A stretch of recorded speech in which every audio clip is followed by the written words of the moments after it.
येन भूतले स्वयं रूप कदा मह्यम ददाति स्वापदान्तिकं वन्देऽहं श्रीगुरो श्रीयुतपदकमलं श्रीगुरून् वैष्णवांश्च श्रीरूपं साग्रजातं सहगण रघुनाथान्वितं सजीवं साद्वैतं सावधूतं परिजनसहितं कृष्णचैतन्यदेवं श्रीराधाकृष्णपादान् सहगण ललिता श्रीविशाखान्वितांश्च नमः ॐ विष्णुपादाय कृष्णपृष्ठाय भूतले श्रीमते भक्तिवेदांत स्वामीति नामने नमस्ते सारस्वते देवे गौरवाणी प्रचारणे निर्विशेष शून्यवादी पाश्चात्य देशे तारणे। जय श्री कृष्ण चैतन्य प्रभु नित्यानंद श्री अद्वैत गदाधर श्रीवासादि गौर भक्त वृंद। हरे अर्जुन भगवान श्री कृष्ण से अलग अलग तरह के तर्क रखते हैं, अलग अलग तरह के आर्ग्यूमेंट्स रखते हैं कि वो युद्ध क्यों नहीं करना चाहते हैं।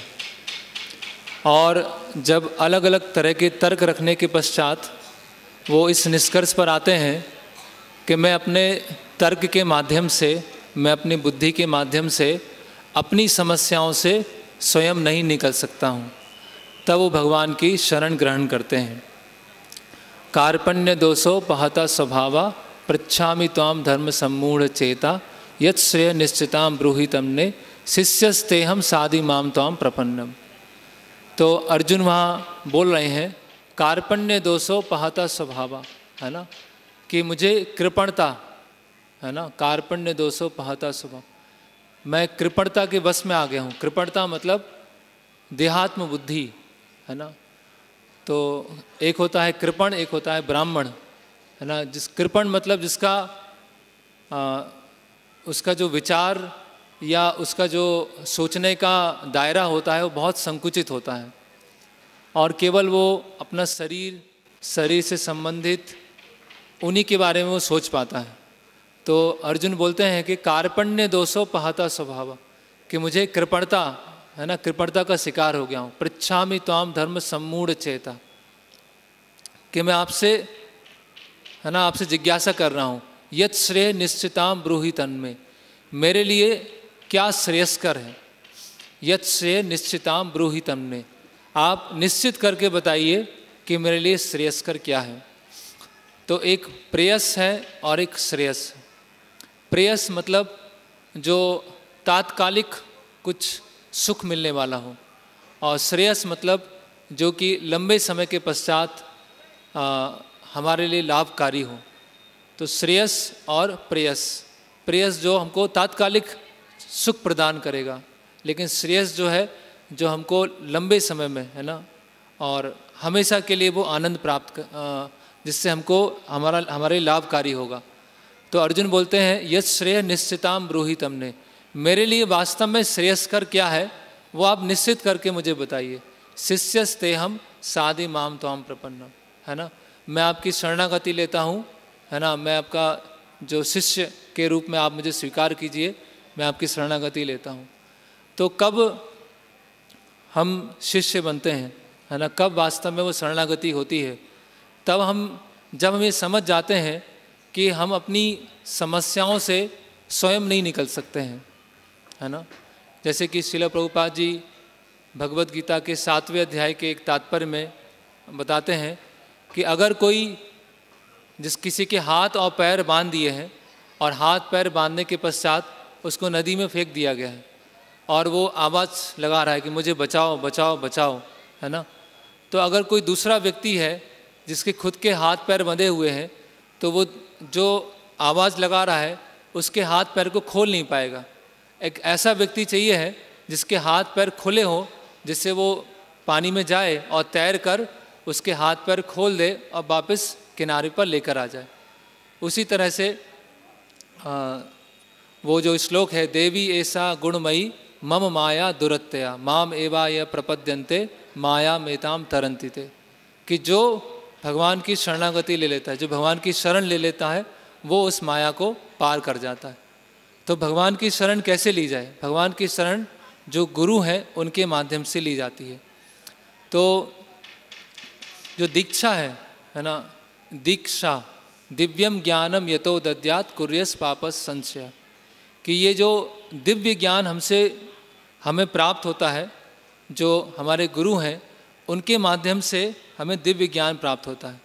और दिव्य ज्ञान को जब हम पालन करते हैं, उसका अनुशीलन करते हैं, तो सभी तरह से जो पाप होते हैं, कुर्यत पापस्य संशय, सभी तरह के जो पाप होते हैं वो नष्ट हो जाते हैं। तो जो सभी पिछले जितने भी जन्म हुए हैं, सभी का, सभी योनियों का जन्म होता है ना। जो एक पशु है, पक्षी है, कीट है, पतंग है, सबका जन्म होता है। तो जन्म होना कोई बड़ी बात नहीं है ना, कोई विशेष बात नहीं है ना। वो सभी का हो रहा है, सभी योनि में हो रहा है। लेकिन जो वास्तविक जन्म है वो गुरु और वैदिक शास्त्रों के माध्यम से होता है ना। एक तो जो गुरु हैं हमें दीक्षा के समय स्वीकार करते हैं, है ना। और गुरु हमको प्रशिक्षित करते हैं, गुरु हमको नियमों के माध्यम से, अपनी शिक्षाओं के माध्यम से, अपने उपदेशों के माध्यम से हमें धीरे धीरे भक्ति में प्रगति कराते हैं। जिस तरह से पिता होते हैं, पिता की अगर देख रेख में नहीं है, संरक्षण में नहीं है, तो बच्चा बढ़ नहीं पाएगा, बच्चा बड़ा नहीं होगा। उसी तरह से अगर गुरु की देख रेख में नहीं है, गुरु के संरक्षण में नहीं है, तो हम आध्यात्मिक प्रगति नहीं कर पाएंगे। तो जिस तरह से एक पिता और पुत्र का संबंध होता है, उसी तरह से और उससे भी महत्वपूर्ण जो है वो गुरु और शिष्य का संबंध होता है ना। केवल ये जो गुरु और शिष्य का संबंध है वो औपचारिकता नहीं है, क्योंकि जैसे कि एक कवि लिखते हैं कि हर जन्म में हमको माता पिता मिलते हैं, लेकिन कुछ विशेष या भाग्य से ही हमको गुरु और कृष्ण मिल पाते हैं। किसी विशेष जन्म में ही हमको गुरु और कृष्ण मिल पाते हैं। तो जो दीक्षा है ये हमारा वास्तविक जन्म है ना। दीक्षा अभी हमारा जन्म हो रहा है, उससे पहले हम सोए हुए हैं, अचेतन अवस्था में हैं, और गुरु हमको स्वीकार करते हैं। और गुरु हमको स्वीकार करके जो हमारी सेवाएं होती हैं वो अपने गुरु तक पहुंचाते हैं, वो उनके गुरु तक पहुंचाते हैं, वो अपने गुरु तक पहुंचाते हैं, और धीरे धीरे धीरे वो भगवान कृष्ण तक पहुंचती है। तो दीक्षा काले शिष्य करे आत्मसमर्पण, सेई काले शिष्य करे तारे कृष्ण करे तारे आत्मसम। तो दीक्षा के समय जो शिष्य होता है वो गुरु को शरणागत होता है, और कृष्ण जो है उसे अपना समझ लेते हैं, अपना मान लेते हैं, है ना। तो शरणागत होने का अर्थ क्या है? अपनी स्वतंत्र मानसिकता को छोड़ना, है ना। हम सब अपनी मन पर, अपने बुद्धि पर बहुत भरोसा रखते हैं। हमें लगता है जो हमारा मन बोल रहा है या जो हमारी बुद्धि बोल रही है, या मुझे ये अच्छा लग रहा है, मुझे करने की इच्छा है, मुझे ये पसंद है, तो हम अपने संकुचित मन से और संकुचित बुद्धि से सोचते हैं कि जैसा मैं सोचता हूँ, जैसा मैं विचार करता हूँ, और जो मुझे अच्छा लगता है वो मुझे करना चाहिए, है ना। तो शरणागति और स्वतंत्र मानसिकता ये दोनों साथ साथ नहीं चल सकते हैं, कि हमने शरणागति भी ली है ना, शिष्य भी हैं, और फिर गुरु के जो निर्देश हैं उनसे स्वतंत्र कुछ विचारधारा रखते हुए हम अपना जीवन आगे चला रहे हैं। तो इसीलिए जिस तरह से अर्जुन है, तो अर्जुन जो तर्क दे रहे थे प्रथम अध्याय में, तो अगर एक तरह से पढ़ा जाए तो काफ़ी अच्छे तर्क थे और शास्त्र सम्मत तर्क थे कि पाप, है ना, मैं अगर युद्ध करूँगा तो पाप लगेगा, ये कुल की परंपराएं नष्ट हो जाएंगी, और करुणा की भावना है। तो एक दृष्टि से देखा जाए, नैतिक दृष्टि से देखा जाए, तो अर्जुन के जो तर्क थे बहुत अच्छे लग रहे थे, प्रारंभ में बहुत अच्छे लग रहे थे। लेकिन अर्जुन ही जब विफल हो जाते हैं अपनी समस्याओं से निकलने के लिए, तब शरणागति लेते हैं, है ना। तो सबसे पहले हमें ये स्वीकार करना है कि हम सबसे बड़े मूर्ख हैं, है ना। हम सबसे बड़े मूर्ख हैं, और हमारी जो बुद्धि है हमारा जो मन है वो बहुत ही संकुचित है। हमारी बुद्धि हमारा खुद का नाश कर सकती है, हमारा मन हमारे गलत दिशा में ले जा सकता है। इस पे हमें पक्का भरोसा होना चाहिए कि मैं सबसे बड़ा मूर्ख हूँ। तो जब मैं गुरु के पास में जाऊँगा और जब मैं गुरु के पास जाने के पश्चात अपना मन और अपनी संकुचित बुद्धि से अगर गुरु के पास जाता हूँ, उनको अप्रोच करता हूँ, तो गुरु जो मुझे निर्देश देंगे तब मैं गुरु के निर्देश को ले पाऊँगा। इसीलिए चैतन्य महाप्रभु क्या बोलते हैं, गुरु मोरे मूर्ख देखी करीला शासन, है ना, कि तुमको वेदांत पढ़ने की आवश्यकता नहीं है। वेदांत पढ़ के क्या करोगे, हरे कृष्ण महामंत्र का जप करो, है ना। तो चैतन्य महाप्रभु जब प्रकाशानंद सरस्वती के साथ चर्चा करते हैं तो बोलते हैं कि मेरे गुरु ने कहा कि मैं सबसे बड़ा मूर्ख हूँ और हरे कृष्ण महामंत्र का जप करो। तो गुरु जो है, जो हमें गुरु का जो दृष्टिकोण है ना, वो कृष्ण का दृष्टिकोण है। वो शास्त्रों के शास्त्र चक्षुओं के माध्यम से जो भगवान जैसा चाहते हैं, है ना, जैसे बताया गया है, आचार्याम मां विजानियात नाव मन्नेत करहिचित ना मर्त बुद्धि सुयेत सर्वदेव मयो गुरु, है ना, आचार्याम मां विजानियात। तो भगवान श्री कृष्ण उद्धव जी को बोल रहे हैं कि आचार्याम मां विजानियात, कि जो आचार्य हैं वो मैं ही हूँ, है ना, मेरे समान ही मानो। नाव मन्नेत करहिचित, कभी भी उनकी अवहेलना नहीं करना चाहिए, कभी भी उनकी अनादर नहीं करना चाहिए या उनकी आज्ञा को नकारना नहीं चाहिए। ना मर्त बुद्धि सुयेत सर्वदेव मयो गुरु, ना मर्त बुद्धि, और कभी मर्त बुद्धि नहीं होना चाहिए कि वो एक साधारण व्यक्ति है, साधारण पुरुष हैं, है ना। सर्वदेव मयो गुरु, और सभी देवी देवता, अगर हम गुरु की उपासना करते हैं, आचार्य उपासना करते हैं, तो सभी देवी देवताओं की आप अपने आप ही उसमें उपासना हो जाएगी। तो भगवान कृष्ण स्वयं उद्धव जी को बता रहे हैं, आचार्याम माम विजानियात, कि जो गुरु हैं, आचार्य हैं, वो मैं खुद हूँ, है ना। तो इसीलिए जो हम अपने मन से, अपनी बुद्धि से, अपने तर्क से अपने जीवन को चलाना चाहेंगे तो बहुत समस्या हो जाएगी। इसीलिए हमें जो गुरु हैं उनकी आवश्यकता है, और हमको वो परंपरा से जोड़ते हैं इस दीक्षा के माध्यम से। वो हमको दिव्य ज्ञान प्रदान करते हैं। गुरु की कृपा क्या है ना, यह गुरु के दर्शन क्या है। जैसे दर्शन मतलब दर्शन शास्त्र, है ना, फिलॉसफी। तो गुरु जो है उनके वचन, वो उनकी कृपा है ना। हम दर्शन करना चाहते हैं, मिलना चाहते हैं, है ना, तो वास्तव में जो गुरु के जो दर्शन होंगे वो सुनने के माध्यम से होंगे। श्रील प्रभुपाद के जो गुरु महाराज भक्ति सिद्धांत सरस्वती ठाकुर महाराज, उन्होंने प्रभुपाद जी को दीक्षा दिया। कैसे, क्या गुण देख के उन्होंने दीक्षा दिया, किस गुण को उन्होंने देखा और उसके बाद उन्होंने दीक्षा दिया। तो भक्ति सिद्धांत महाराज ने कहा, ही लाइक्स टू हियर, वो उनको सुनना बहुत पसंद है ना। तो जहाँ भी भक्ति सिद्धांत महाराज जाते थे और श्रील प्रभुपाद उनको अवसर मिलता था अपने गुरु महाराज से सुनने का, वो वहाँ पर पहुँचते थे और अपने गुरु महाराज से सुनते थे।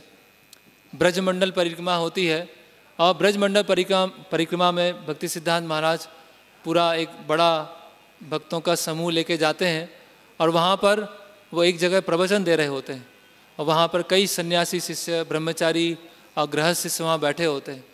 और जो वो प्रवचन, उनके जो प्रवचन होते थे वो काफ़ी लंबी अवधि के होते थे, 1 घंटे 2 घंटे 3 घंटे।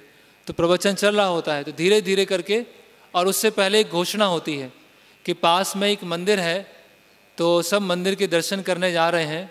तो अगर आप जिनको मंदिर के दर्शन करने जाना है वो मंदिर के दर्शन करने जा सकते हैं, और जिनको भक्ति सिद्धांत महाराज का प्रवचन सुनना है वो प्रवचन में बैठे रह सकते हैं।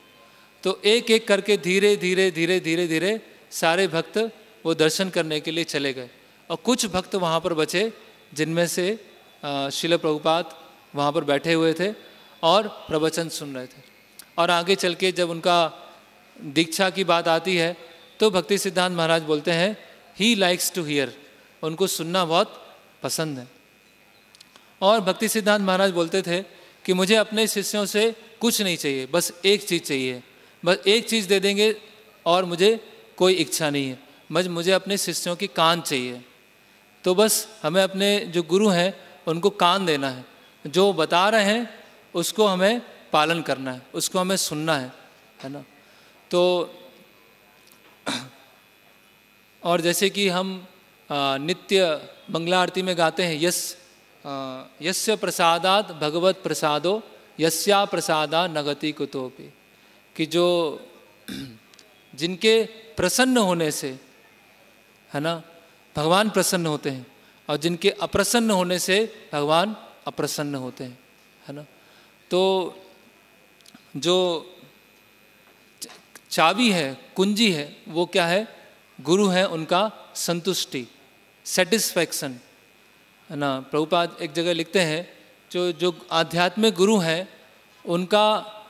उनको संतुष्ट करना ही आध्यात्मिक जीवन में प्रगति करने की कुंजी है, वही उनकी चाबी है ना।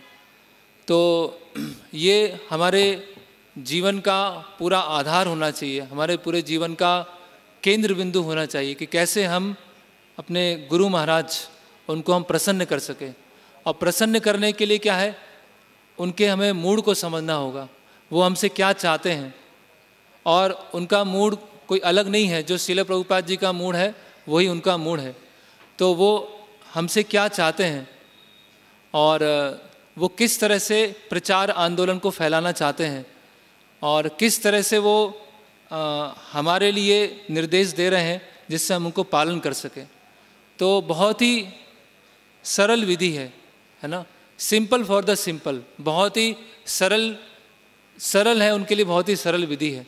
लेकिन क्योंकि हमारा मन क्या है, बहुत कॉम्प्लेक्स है, हमारा जो मन है, हमारी बुद्धि है, वो बहुत कॉम्प्लेक्स है, इसीलिए चीज़ों को बहुत जटिल बना देता है।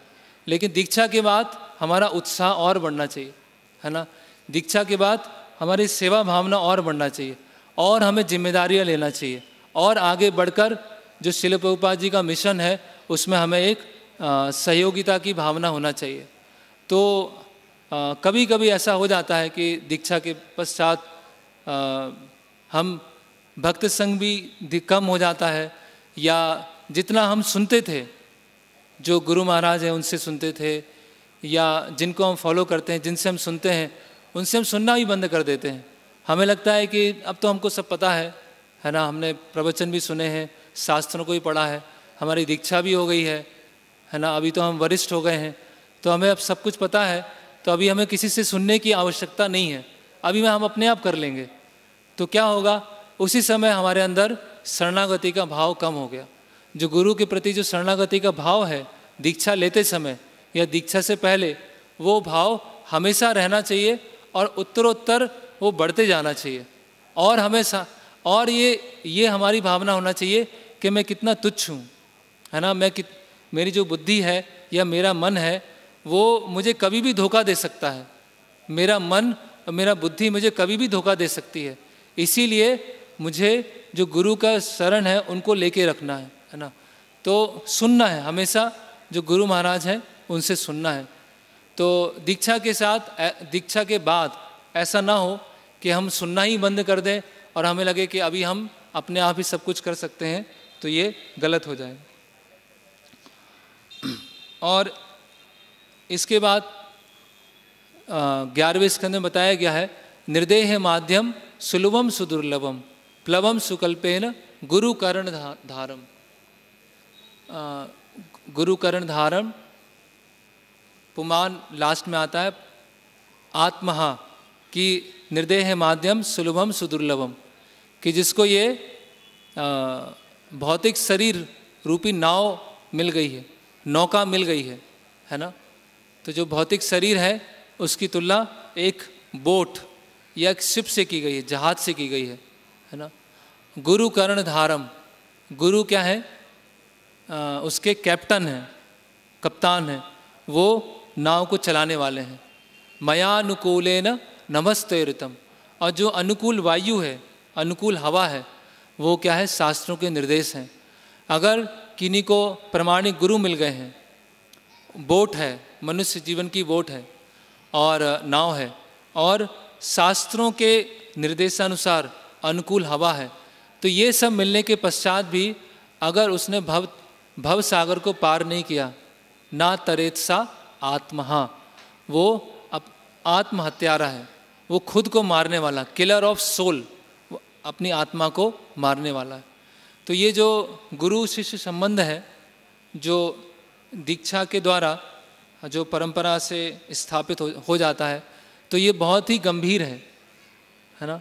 हमारे इस भौतिक जगत में बहुत सारे अलग अलग संबंध होंगे, है ना, अलग अलग तरह के अलग अलग स्तर पे संबंध होंगे, लेकिन ये जो संबंध है, ये संबंध हमेशा रहने वाला है। चक्षुदाम दिलो जई जन्मे जन्मे प्रभु से, ये संबंध है, यानी नित्य है, और नित्य संबंध ही हम ढूंढ रहे हैं। कोई भी हम अनित्य चीज़ नहीं चाहते, हम हमेशा नित्य चाहते हैं। तो ये जो संबंध है गुरु के साथ में, ये हमारा नित्य संबंध है, और ये हमको क्रमशः नित्यता की तरफ ले जाएगा और भगवान श्री कृष्ण से वो जोड़ेगा।